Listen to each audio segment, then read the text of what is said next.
Hey, this is Ernest Shepard from OutsideAnalysis.com. I hope that this podcast finds you all doing well. I'd like to say thank you for listening. Thank you for lending me your ears. I decided to lend my voice for this one instead of taking the time out to typing out a post. I wanted you all to hear me, and hopefully we all can build a connection. Now, the Chicago Bears, they will be facing the New York Giants tonight at around 7:20, 7:25-ish. And I must say that, and I hope that my Bears fans, my fellow Bears fans, don't get upset with me, but be very careful with tonight's game. It's a trap. Now, you have the Bears on one side. Soldier Field's going to host the game. The Bears are 3-2.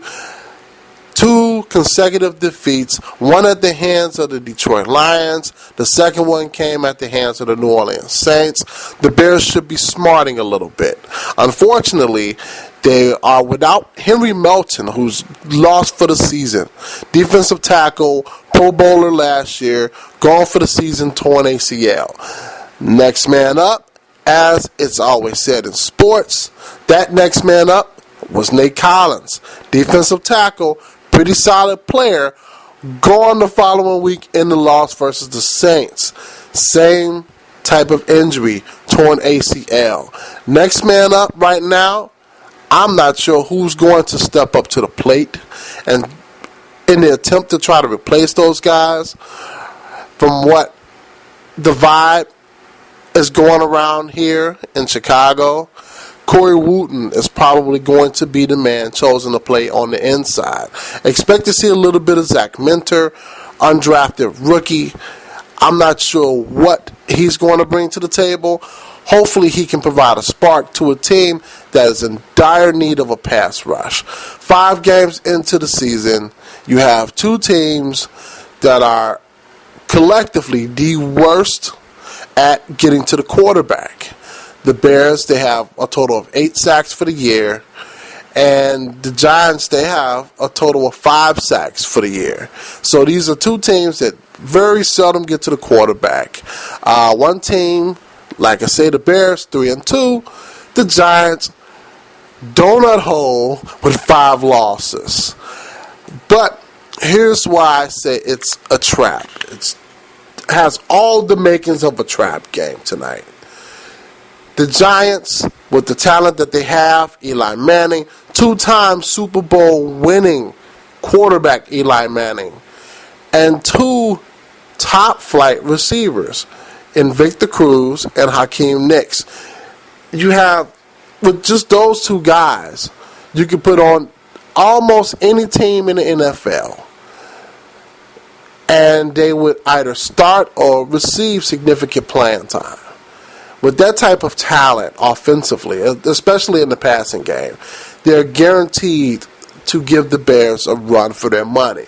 Guaranteed an aerial attack. The Bears have struggled in the recent weeks trying to defend the pass. Either miscommunication from the safeties or the cornerbacks, one way or another.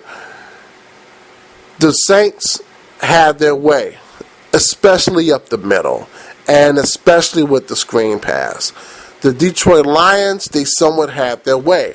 They made the Bears, they made Calvin Johnson somewhat irrelevant in that game. But at the same time, up the middle, everything was up for grabs.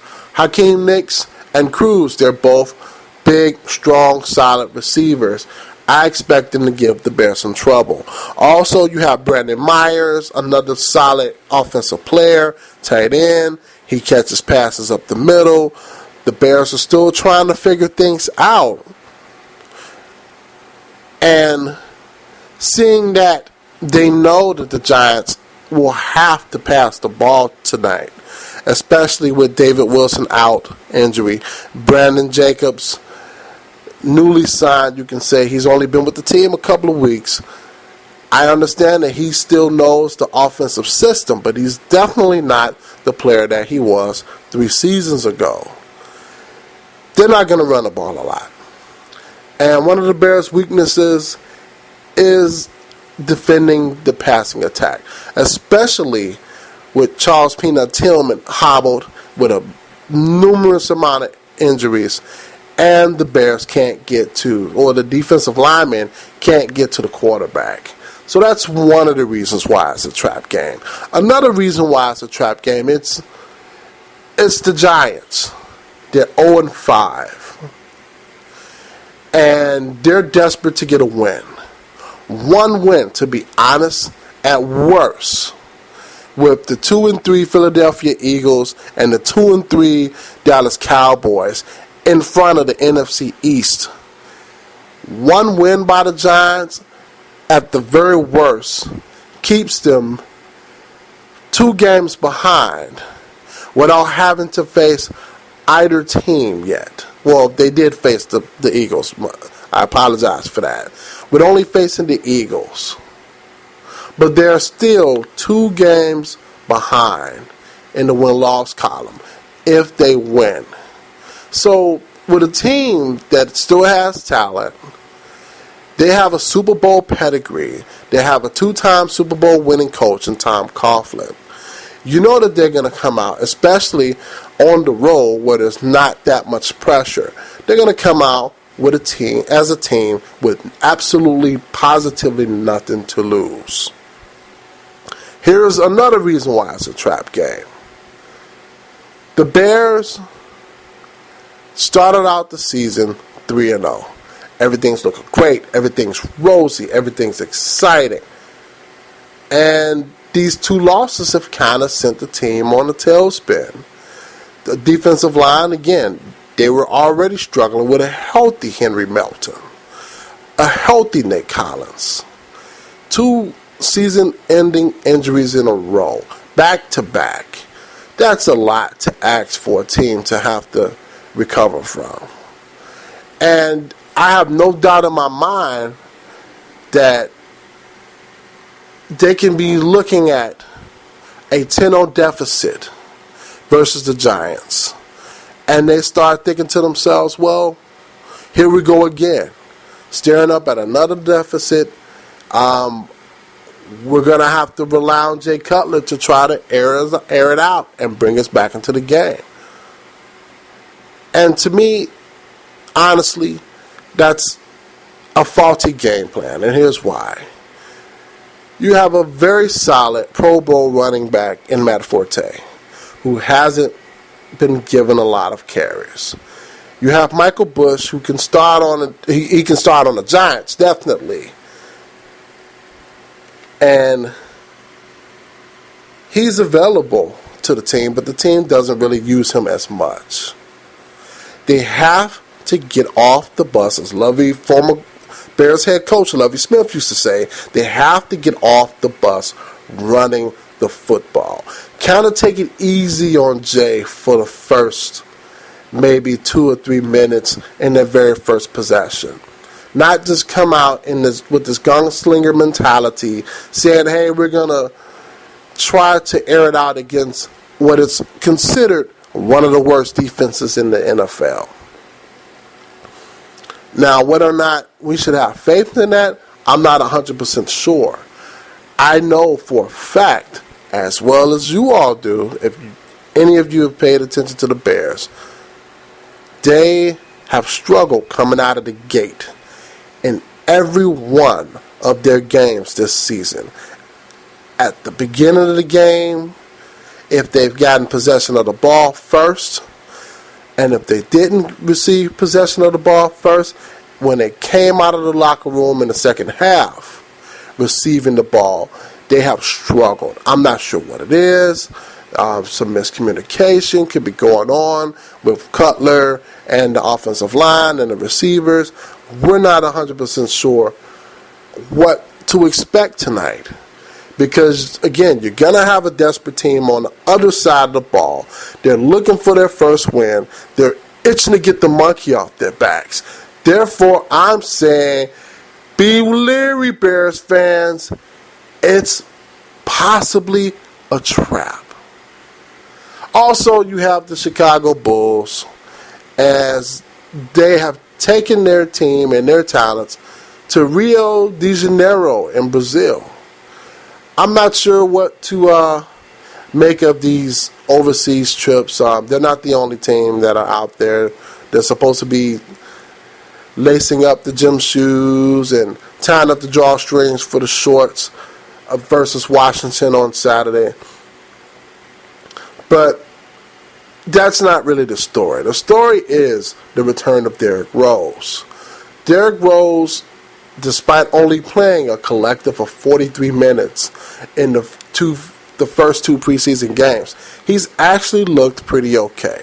Now, I'm not sure if I'm alone. I'm almost positive I'm not alone when I say I had a sigh of relief watching him, from what it looks like, intentionally run into Roy Hibbert in the first couple of minutes of the game in order to try to generate some type of contact. He fell down. I'm thinking to myself, oh my goodness, I hope he lands properly. I hope he does not injure his knee again or injure the other knee. I just, as far as a fan goes, I was on the edge of my seat. But he got up, dusted himself off, and he played strong. And he forced the contact a little bit. Now, very rarely do you see players coming off a horrific injury such as a torn ACL, and in their first few games back, they actually initiate the contact the way that he did. The only player in recent memory that I can recall doing that is the Minnesota Vikings' Adrian Peterson. So to see Rose, and don't get me wrong, it may be a little different for him because he was over 17 months removed from surgery, from the time of the injury actually. So it's a little different from him. His knee is probably stronger than what it ever has been. But it was refreshing to watch him get up after initiating contact or taking contact, dust himself off, and actually be able to say, you know what? The mental hurdle is over with. That, in my opinion, was huge. Huge. Going forward, I'm expecting big things from this team. I'm expecting the Bulls to at least have 58 to 62 wins. Now, I don't think that they'll have the number one seed in the East, but I don't think that's relevant. I think with the moves that they have made by bringing in Mike Dunleavy Jr., the two rookies that they've drafted, Tony Snell, he looked a little frightened in his first game, a little bit of butterflies seemed to be bothering him in his first game, and that's totally understandable. You're a rookie, NBA, first official game, preseason. You want to try to make the best impression possible. I get it. After he shook off the cobwebs a little bit and played against actual NBA talent, and thank goodness for the schedule makers for making the Pacers-Bulls game a legit preseason game, because both teams played hard. Thank goodness for that, because it seemed as if it was an actual regular season game for both the Bulls and the Pacers. And that's damn good experience for guys like Tony Snell. Eric Murphy, another rookie out of Florida, stretch power forward, has a decent range on his jump shot. I have to say, he was miscast a little bit, because when the Bulls drafted him, the first thing that I assumed, as they advertised him to be, only a shooter. Comes to find out, the same scrappiness that we all witnessed during the Summer League basketball, he has it. Kind of reminds me of a Troy Murphy type of player. And if he can be anywhere close to Troy Murphy, that's a good thing for the Bulls. Now, word is out, and it's official. They decided to part ways with Dante Jones, who was trying to make the team and joined the Bulls for training camp and for the preseason.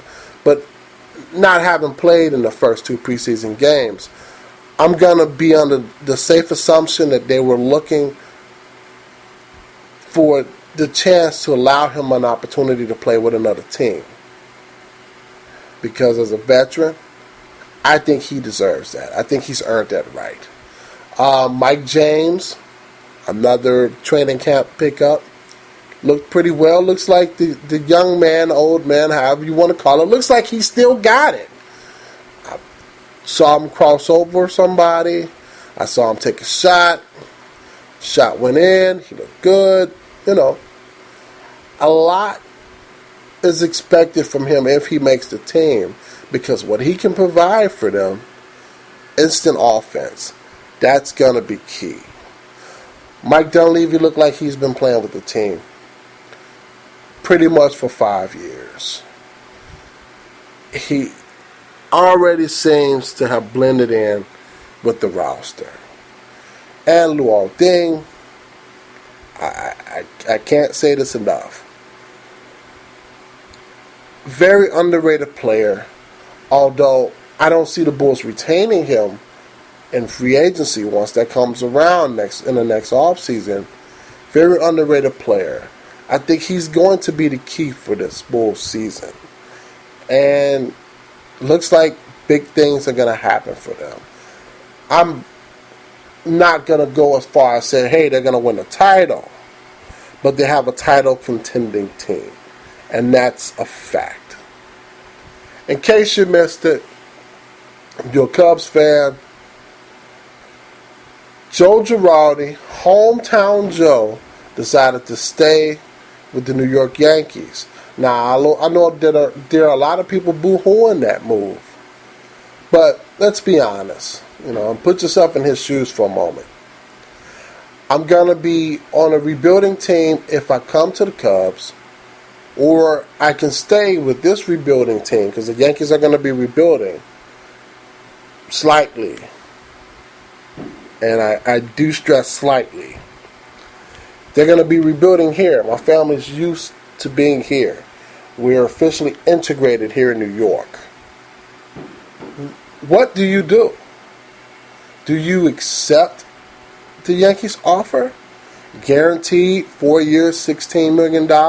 Or do you wait and see what the Cubs decide to do? Quite frankly, I think hometown Joe decided to do the right thing. And that was stay with the devil that he knows versus the devil that he doesn't. That being said, excuse me, I think the Cubs made a hasty decision in letting go manager Dale Swain.